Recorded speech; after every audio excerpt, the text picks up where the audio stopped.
You're listening to the Hidden Killers podcast with Tony Bruschi. I don't know how this story began, but Gene Alexzander, otherwise known as Alex Scott, a former U.S. Army veteran from South Carolina who's 26, had in his head that there's some money that's owed to him from his grandparents when they die. So do you tell your grandkids that, hey, you know what, I got this money set aside for you when you die? Or do you just leave them in the dark so nobody's like, I really kind of need that now, I'm going to off you? Well, he'd already the grandfather had given him money. He wants more. What more? He's sentenced to only 60 years in prison, but, 60, so he'll be 86 when he gets out, if he gets out. He was sentenced to 60 years in prison for the murder of his grandfather and great-grandmother. How shitty is that? Like, you have a great-grandmother. She's lived a life that long, and one of your offspring down the line decides, Prosecutors argue that the killings were financially motivated. Scott was convicted of shooting Billy, Ruth Rogers, and Gene Rogers in their mobile home on Doe Street in Richburg, South Carolina on Father's Day of 2020. How nice. The jury delivered a unanimous guilty verdict earlier this week, leading to Scott's sentencing. During the sentencing, Scott maintained his innocence, claiming he found his relatives already dead and asserting that he had an alibi. He stated he was with a friend in Columbia, South Carolina at the time of the murders, saying, I did not kill my grandparents and I never would. One day, we will all die, and I hope there's a God so you can all ask me if I did it. And I hope you choke on that answer when he tells you I did not, Scott said. I don't give my leniency because it's not going to be given away. Or don't give me leniency because it's not going to be given away. Throw me in prison and lock away the key if that makes you all happy. Family members from the victims attended the hearing wearing shirts and pins in memory of Gene and Billy Ruth Rogers. The two-week trial included testimony from law enforcement and forensic experts. Jury saw police body camera footage showing Scott's reaction upon discovering the bodies. Prosecutors argued that the footage depicted Scott as performing for the police rather than genuinely reacting to the scene. There's blood all over. It's like somebody executed them, Scott said to police in 2020. I can't get it out of my head. I can't get it out of my head. One deputy testified that Scott's behavior seemed staged, describing it as though he was putting on a show. Prosecutors presented evidence that Scott's motive was to financially gain. They claimed he hoped to collect on his father's life insurance policy and draw from his retirement account. Scott had already received $80,000 from his grandfather earlier in the year, but was denied additional funds needed to start a security business. Of all things. Of all things. And $80,000 is a lot of money. The trial included testimony from a pathologist who detailed the victim's injuries. Both were shot in the back of the head, with Billy Ruth Rogers also sustaining a graze wound on her hand. Investigators challenged Scott's account of discovering the bodies, pointing out inconsistencies with the layout of the mobile home. After a year-long investigation, Scott was arrested in Germany, where he was serving in the U.S. Army. He had previously served as an ammunition technician in the U.S. Marine Corps.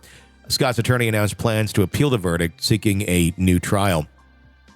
So what is his, I want to know what his alibi. Of the evidence that they have against him, because I tried to find what exactly was the evidence against this guy. Yeah.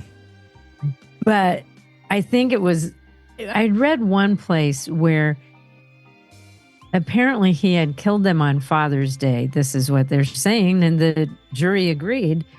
And then it was the next day when he called 911 and said he found him. So I think he killed them and let it go for 24 hours. Mm-hmm. And then it's like, oh, look, I just happened to come over and check on them. It looks like someone has executed them. Oh, my God.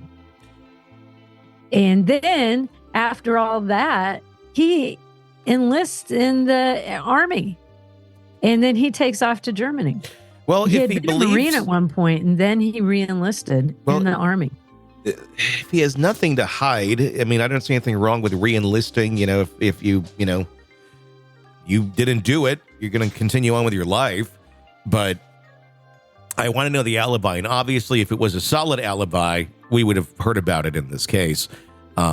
But just saying one has an alibi doesn't really mean you have an alibi. It's like Brian Kohberger, obviously innocent until proven guilty, but saying, I like driving around. And I like the stars. I like looking at the stars. That's still not an alibi, Brian. I just find it peaceful. That's still not an alibi. Well, so what is the alibi? There has to be forensic evidence that connects him to the crime scene. Yeah. Because it was a horrific crime scene.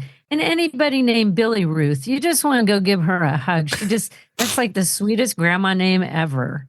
I bet she made like really good cinnamon rolls or something. I know. It's just heartbreaking. And like the grandfather had given him $80,000 and they were killed in a mobile home, which makes me think, $80,000 is a lot of money. That could have been pretty much everything he had. Yeah.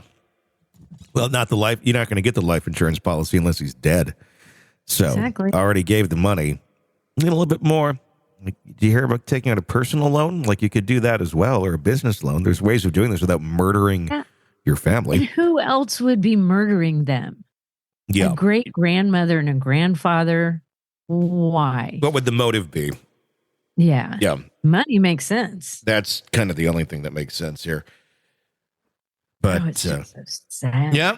But, I was like, hats off to him for coming up with a great way to get out of the country. I'll just join the army. And it won't look like you're fleeing. Yeah. And he's in Germany. Mm-hmm. So I was like, that's kind of brilliant. Kind of, but they know exactly where you are then at all times, too. But then I think they're like, but he's a military guy. He wouldn't do anything like that. God.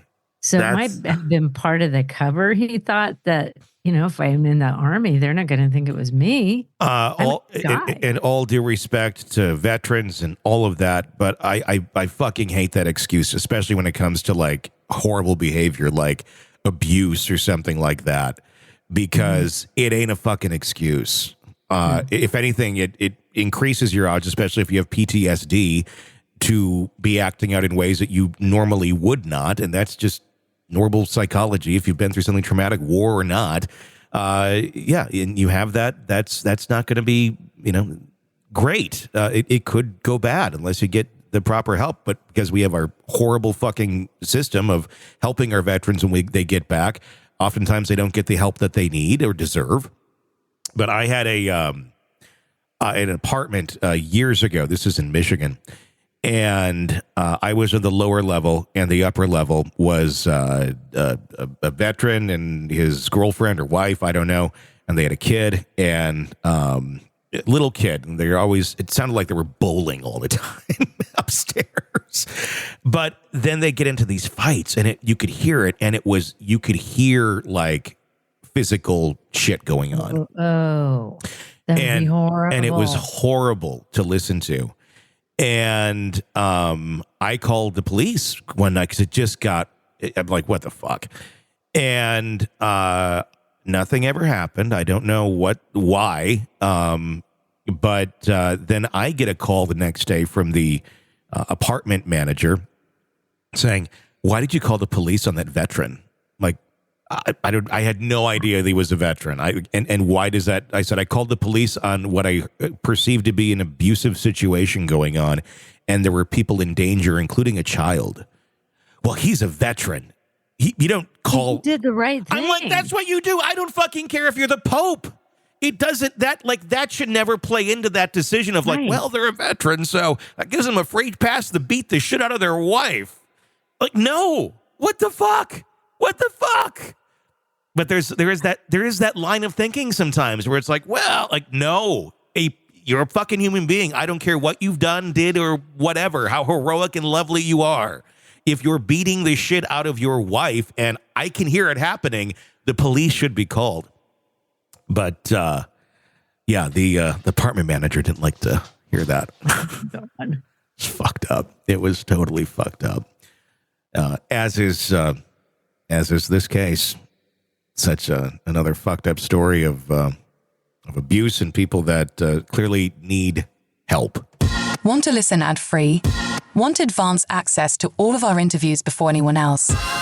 Become a True Crime Today Premium Plus subscriber on Apple Podcasts. You get every episode commercial-free. So you can binge on true crime Until you can binge no more. Search True Crime Today Premium Plus on Apple Podcasts now, or go to our podcast page and sign up now. More of the Hidden Killers podcast next.